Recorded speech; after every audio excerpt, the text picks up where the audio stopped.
He's got to go. He's got to go. He has to. I mean, nothing's going to change whilst he's in charge. He's got to go. What the fox? Today we'll be reviewing Leicester's 3-1 loss to Chelsea at the weekend. A result that makes it 5 straight losses in all competitions and leaves Leicester City just 1 point off the relegation places. Before the game, Brendan Rodgers dubbed this match the Mini versus the Ferrari. I don't think many fans were very happy about, to be honest. A hostile return to the King Power was expected for Wesley Fofana and Ben Chilwell, and boy did they get it, but sadly they had the last laugh. We'll be looking at the hostile atmosphere in the King Power towards Brendan Rodgers as well, as within 35 minutes there were chances of we want Brendan out due to a disallowed VAR goal. It could be argued that Leicester are currently playing like a club that doesn't realise how much trouble it's in. When the last goal went in, with a good 15 to 20 minutes left to play, there was a mass exodus. People literally just shaking their heads and walking out of the stands. The likes that I haven't seen before, well, probably since the Holloway and Levine era, to be honest with you. So let's get into it. Before the game, I can't say that many fans were very confident. In a pub before the game, most people would have said that they thought Chelsea might run out with it. Brendan Rodgers' pre-match comments about comparing Leicester to a Mini and Chelsea to a Ferrari has upset a lot of people, and rightly so, I think. I mean, he had a point. He's talking about the gulf in spending. Chelsea have a market value of about £1 billion for their players, and they've spent so far in excess of £600 million this season alone, whereas Leicester's market value is around £445 million, and their season expenditure is a paltry £48 million. Whereas I concede that Brendan Rodgers has a point on Chelsea's spending, it does not give the faithful much hope, and I can't imagine how that rubs off on the players as well. He might have been talking about the money, the wages and the infrastructure, but we are a great side in our own right, and I don't think that sends the right message out to the players or the fans for that matter. Sometimes I do wonder if Brendan Rodgers has any idea how to people manage or how to manage fans or expectations for that matter. Before today's game, Brendan Rodgers had just a 10% win ratio against Chelsea as a manager, the lowest against any side he has faced more than twice in his managerial career. So when the starting lineups were announced, I think everyone expected a change in formation due to Harvey Barnes being injured in the last game. He was on the bench, however people did expect a change in formation.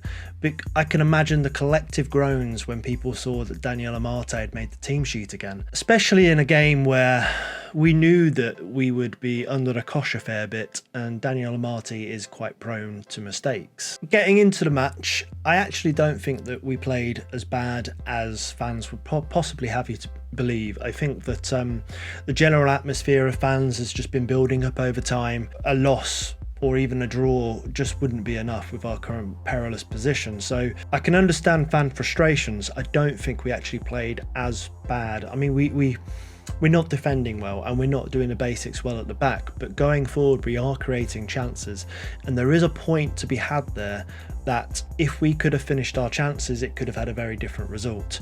If my grandmother had wheels, she would have been a bike. And here's a little stat thanks to Jordan Blackwell of the Leicester Mercury. Leicester have earned 0 points in games they have trailed at half-time this season. You have to go back to Southampton in December 2021 when we last earned a point when behind at half-time. We've earned just 2 points from 19 games when trailing at half-time since the start of last season. It's just not good enough, is it really?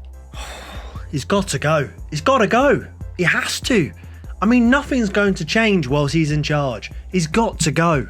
In the post-match comments, Brendan Rodgers has once again looked towards the fans, and, you know, he was asked about whether the chants for Brendan out were a distraction for the players. And once again, he said that he thinks that the lack of movement in the transfer window has spilled over to the pitch, which, you know, I think again, it just shows just how out of touch he is with the fan base in reality, because most fans that I've spoken to believe that we have a good enough squad to be at least a mid-table side.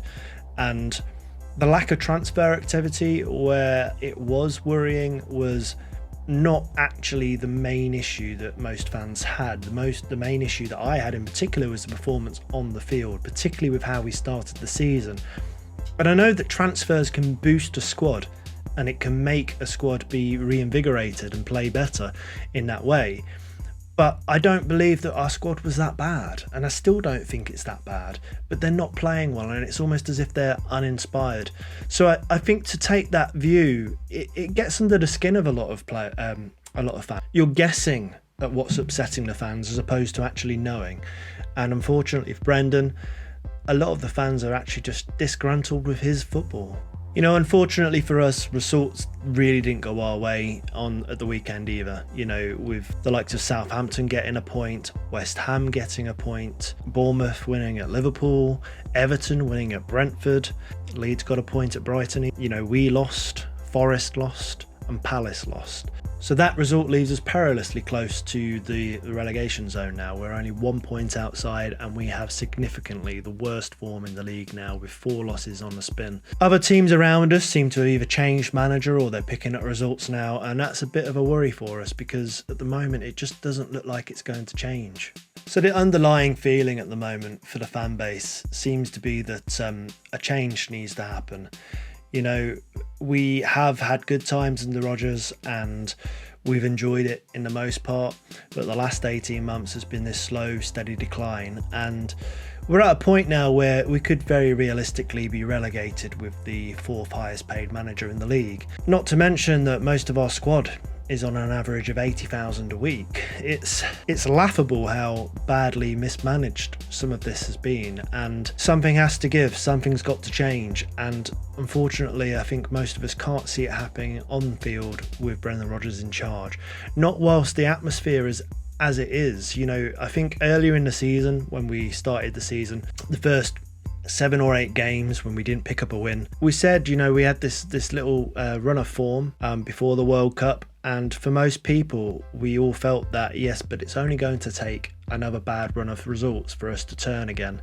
You know, it hadn't won us over because we know how the football has been over 18 months. This isn't a blip, this is something that's been coming for a long time, and I feel like we're back there again. We're back at that point. We're at that point where action needs to happen, and you know, it's unfortunate and it's sad in many ways to let another manager that has achieved a great amount of success at the club, in reality it has to happen. You know, something's got to change, or we could very realistically be playing in the Championship next season with I don't know. We wouldn't keep any of our players, put it that way. Let us know in the comments what you thought. What did you think of the game? Did you think we should have won? Should we had more out the game? Were you one of those that left on 60, 70 minutes or before? If you did, let us know why. Let us know what you're feeling. If we need to sack Rodgers, who would you bring in? Let us know who you think should come in. And as always, like and subscribe. It supports the channel and helps you make more content like this. What the fucks?